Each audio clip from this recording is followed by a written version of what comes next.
Welcome to the Decoding the Unicorn podcast. Here's your host, Sarah Causey. Hello, and thanks for tuning in. Welcome to episode 31 of Decoding the Unicorn, the podcast. I appreciate you joining me. In today's episode, I want to talk about gossip and indifference. Superficially, it would seem like there's probably no connection at all, or maybe they're antithetical to one another. I mean, if you're gossiping about somebody, you must have some interest in them. You must care about them one way or the other, or negatively, right? Well, not so fast. And it may also seem that indifference is, well, insignificant, because if you don't engage with something, then you're not part of the problem. That's just simply not the case. Stay tuned.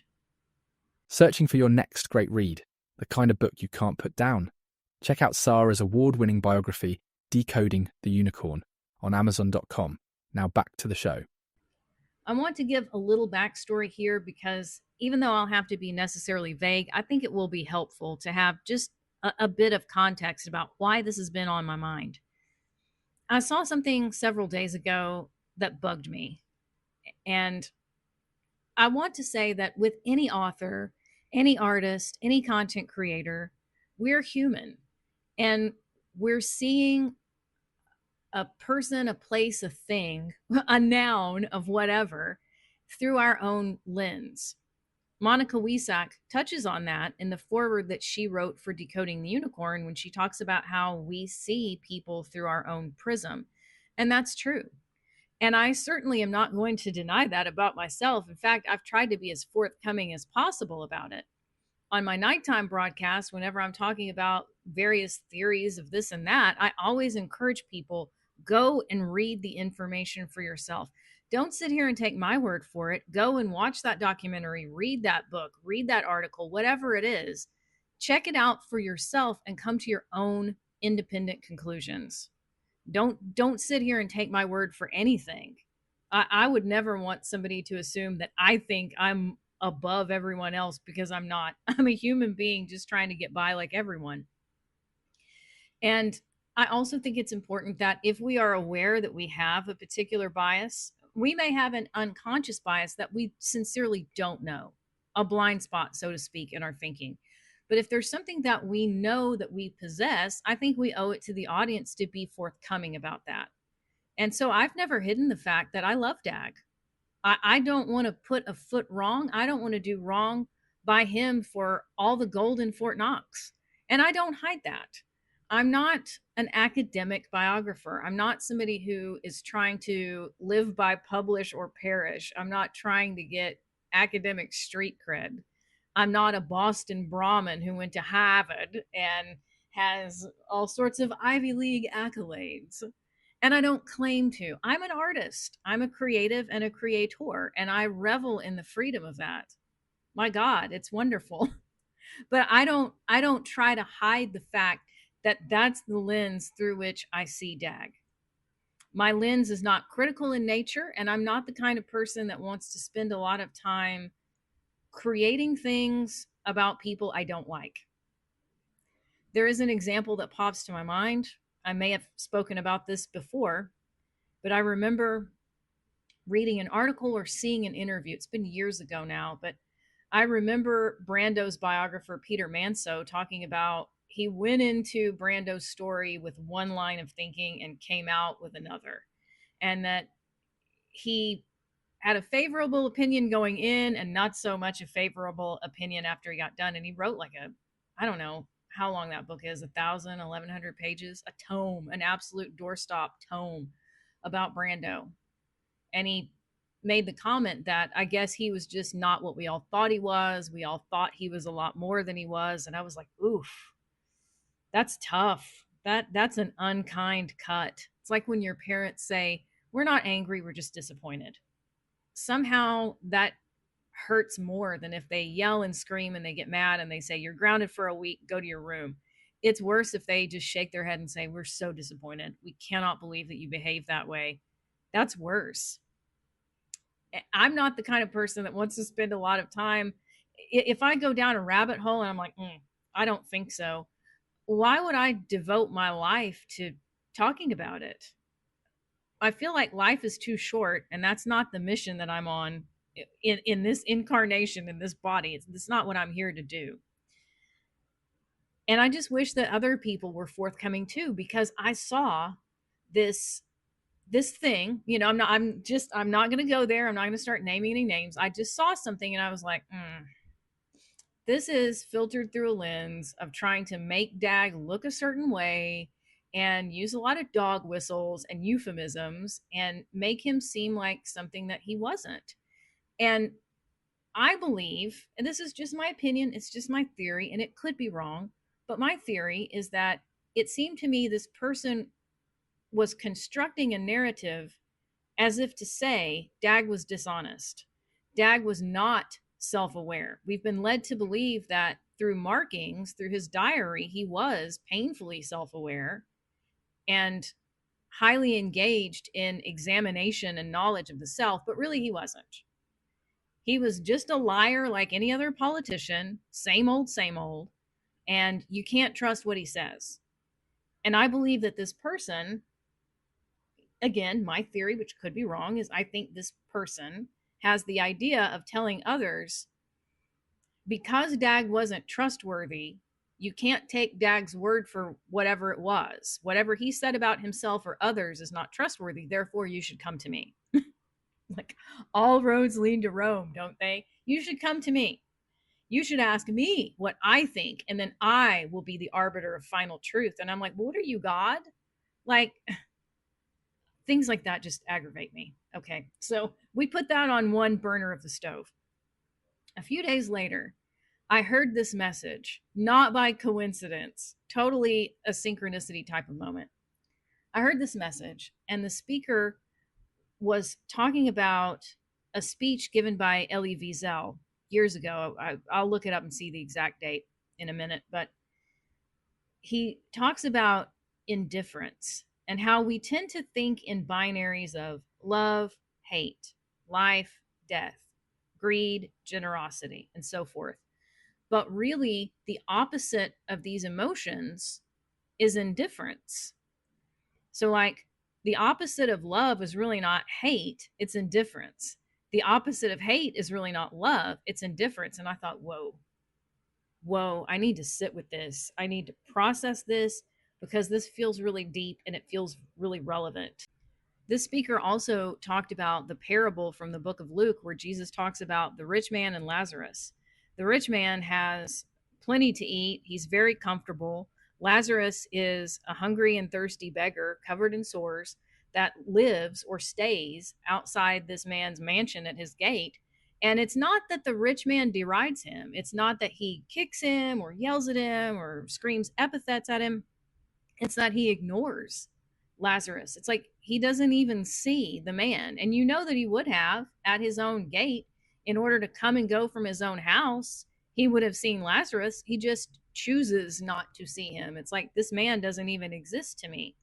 And then after they die and they're in the afterlife, one of the things that Abraham tells the rich man is that we're not going to give you any comfort here. You had your chance. The rich man is like, well, couldn't Lazarus go back and warn my brothers? I have 5 brothers, and maybe they'll repent and change their ways if they see a dead man risen from the grave. And Abraham's like, no, they have Moses and the prophets. So if they're not going to listen to Moses and the prophets, they're not going to be convinced by a dead man coming back from the grave trying to warn them about the error of their ways. And I'm like, wow, this is more a parable of indifference than I ever realized. So you have the rich man and fine linens having feasts. You have the poor beggar Lazarus who's sick and starving at his gate.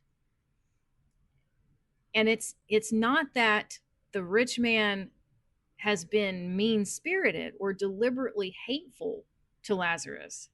It's that he just hasn't seen him. He has turned a blind eye to this man's suffering and has done nothing. And another thing that I noticed that I had never noticed before is that the rich man still views Lazarus like he's a servant, like he's beneath him, even in the afterlife. Because he doesn't say to Abraham, I wish that you would go. I wish that you would warn my brothers. He's like, go send Lazarus to do it, like Lazarus is his servant or the hired help of some kind. I mean, it really, it hit me hard. So I'm thinking about this parable, and I'm thinking about Elie Wiesel's speech on indifference. And it's like indifference becomes the actual opposite. And it not only becomes the opposite, it becomes a form of erasure. Because let's take love and hate. That's a good, tidy metaphor. When you love someone, obviously they're on your mind a lot and you care deeply for them. But even with hate, you're still in a relationship with someone. You still have some entanglement with them. Even if you don't really want to, you do. It could be destructive. It could be a destructive engagement, but it's still there. Hatred still acknowledges that this other person exists and has some significance. It may be a negative significance to you, but you still see them. Indifference, however, is an erasure. It's as if you are saying, you don't matter enough for me to even feel something about you. I just don't see you. Think about that iconic scene from Mad Men where one of the characters has been let go and he tells Don Draper, I feel sorry for you. And Don says, I don't think about you at all. That's cold. It's much colder than if Don had just hurled an insult. Oh, I'm rich and you're not, whatever, buddy. It's actually worse for Don to say, I don't think about you at all. So when we think about the parable through that lens, was the rich man's sin that he was greedy or ostentatious? Not so much. It was that he was indifferent to the suffering of a beggar that was laying at his own gate. It would have been very easy for him to go out there with a glass of water and a meal and say, here, at least you can have food and water. But he didn't do anything. And in this way, indifference becomes an alliance with the enemy, so to speak. And this is something that Wiesel points out in his speech. Again, I'll get there, but I'm trying to tie all these threads together first. It becomes a friend to the enemy. It becomes a way to aid the oppressor because it's a form of quiet collaboration that ensures the status quo is not disrupted. Nothing is going to interrupt the harm that's been done. And I would argue that there is a gossip to indifference pipeline. I want to pivot for just a second to some early work that I did for Decoding the Unicorn. When Dag and I were co-creating and I was doing my kind of initial draft and thinking about the direction of the book,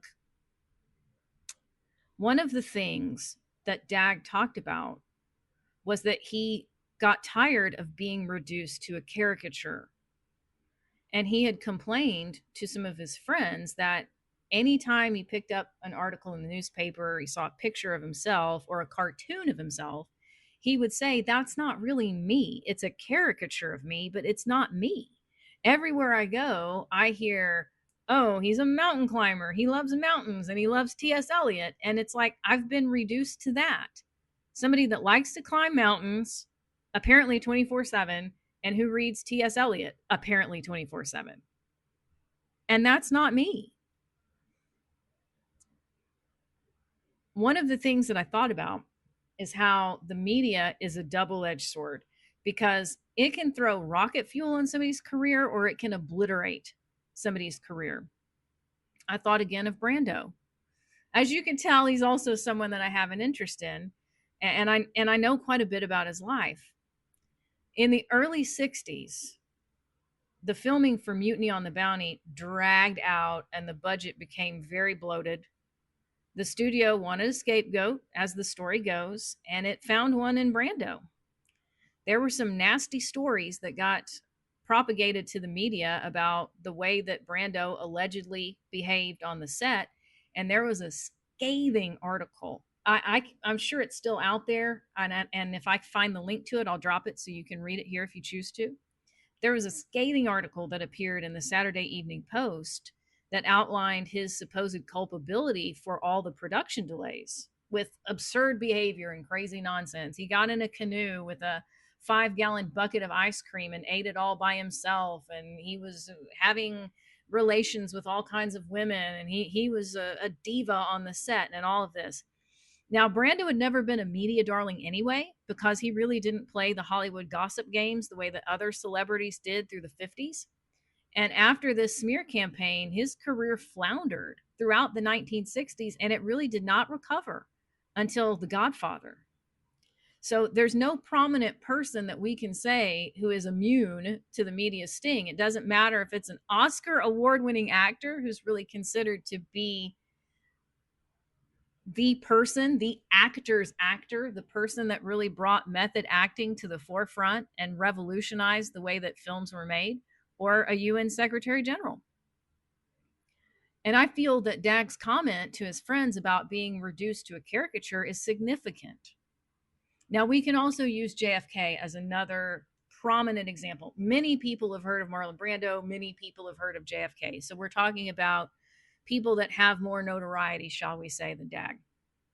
There have been so many hit pieces that have been directed at JFK over the years, and they want to assure the public that he was somehow simultaneously a vapid himbo with no brains and no ideology of his own, but he was also a hyper-intelligent criminal mastermind who was in with the mafia. He was a drug addict, a selfish playboy, a planner of murders, and some oversexed repository of venereal disease. And to me, the ultimate goal always seems to be the same, which is, whenever he was murdered on November 22nd of 1963, nothing significant was lost. It wasn't anything special, nothing to see here, move along. The truth is that caricatures and stereotypes are harmful, even if you're talking about somebody who's deceased, even if you're talking about somebody who was a politician or a political figure. It still matters. It still carries weight. I will also drop a link. If you're not familiar, James DiEugenio wrote a fantastic article in which he debunks so many of the rumors that get flung out in JFK's direction about the posthumous assassination of JFK. If you haven't read it, I will try to find the link and drop it in the write-up for this episode. You absolutely should. Because people, it's just sort of like with the cops, we have to be careful, legally speaking, about ascribing motives to people that are alive. But it's like what the cops look at: means, motive, and opportunity. What's the motive here? It's not just, well, we think his brother pulled off the crime, or we think Sally Sue went after her neighbor. Okay, but why? That's one of the things that police are going to look for. And I think that whenever we're playing detective, we should too. Like, what's going on with this person? Caricatures and stereotypes are harmful. And I think we know that whenever we start looking at like the caricatures of Jews from Nazi Germany, or the way that African Americans were caricatured in the United States, racist caricatures, and caricatures of Native Americans that were and indigenous people that were very damaging. I think we can see it more clearly there, but we don't always see it clearly when we're talking about harmful gossip. And that's one of the things that I want to touch on today, because it is harmful. We tend to think in terms of idle chit-chat, blowing off steam. It's no big deal, but it is. So what I want to talk about now are 3 ways that gossip is not harmless, even if you're talking about a historical figure. Number 1, gossip corrodes truth. It doesn't just fill in the gaps. It's not just hanging out at the water cooler and jibber-jabbering. It actively distorts reality. And then when gossip is repeated enough, it starts to feel like fact, especially if it's attention-getting, if it's scintillating, if it plays into stereotypes or juicy narratives. People start thinking, I've heard this several times now: where there's smoke, there's fire. So over the course of time, it reshapes how a person is remembered, and it often overshadows what's verifiably true. Number 2, gossip is dehumanizing.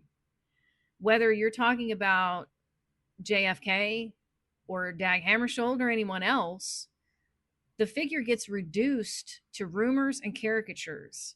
Their real humanity, complexity, hello, which all humans have, complexity, and dignity are buried under the noise. Gossip is a form of character assassination, even if it's dressed up as curiosity. 3, gossip preserves the status quo. And this is a big one for me, especially when we start talking about means, motives, and opportunity. When you muddy the waters enough, John and Jane Q. Public, they get tired, they get burned out, they get weary and disengaged. And then, here we go, that disengagement protects systems of power. So if Dag gets dismissed as a weirdo, a cold intellectual snob, a secret pervert, somebody who was self-unaware, somebody who wanted to lie to the public, if JFK gets dismissed as a drugged up playboy, nobody is going to look at their moral vision, their policies, or their sacrifices.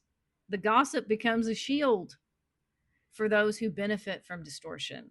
And it's like dangling a shiny toy in front of a puppy or a baby. Oh, hey, look over here. I'm gonna jingle this shiny toy in front of you so that you don't see what my other hand is doing. And that is dangerous. It's not just rude, it's dangerous. So in April of 1999, Elie Wiesel delivered a message at the White House titled "The Perils of Indifference." And I want to talk about that now. I'm just going to highlight a few excerpts for you. We tend to think that indifference means no difference. But as Wiesel points out, there's actually this liminal space where the lines start to blur between light and dark, dusk and dawn, crime and punishment. Indifference can be tempting, as he points out. It's easy to look away from victims. It's easy to look away from people and say, I'm uncomfortable with their pain. I'm uncomfortable with their suffering. I don't know what to do. And as he points out in the speech, here's the problem. The person who becomes indifferent, it's like his or her neighbor is of no consequence anymore. From there, we extrapolate their lives become meaningless, hidden, or even visible anguish is of no interest. And so indifference reduces the other to an abstraction. And when you turn some other human being into an abstraction, they're not human anymore. They're just a general vague idea. Violence, oppression, and genocide become much easier to perpetrate. That's very scary, very scary. Another thing that he points out is that indifference is not only a sin, it is a punishment. I have argued many times that I feel like Nazi ideology is a poison. It poisons everything that it touches, not only the victims, but the perpetrators too. It's a disgusting, evil system. Indifference is not only a sin, it is a punishment. That's deep. It's very deep. So now I want to talk about 3 ways that gossip breeds indifference and why that's dangerous. Number 1, gossip is overwhelming. Contradictory rumors pile up. It reminds me also of the decision fatigue that we get like on the toothpaste aisle. You've got dozens of brands and different formulations and different flavors, and some are for adults and some are for kids, and some have fluoride and some don't, and some have charcoal and some don't. You get decision fatigue. And that's what happens also with gossip. You start thinking, there's too many versions of this person, I give up. And then that surrender hardens into indifference. 2, gossip numbs compassion. When every story is sensational, secret lovers, secret addictions, betrayals, who was with who, and was the marriage real, and what was this person doing?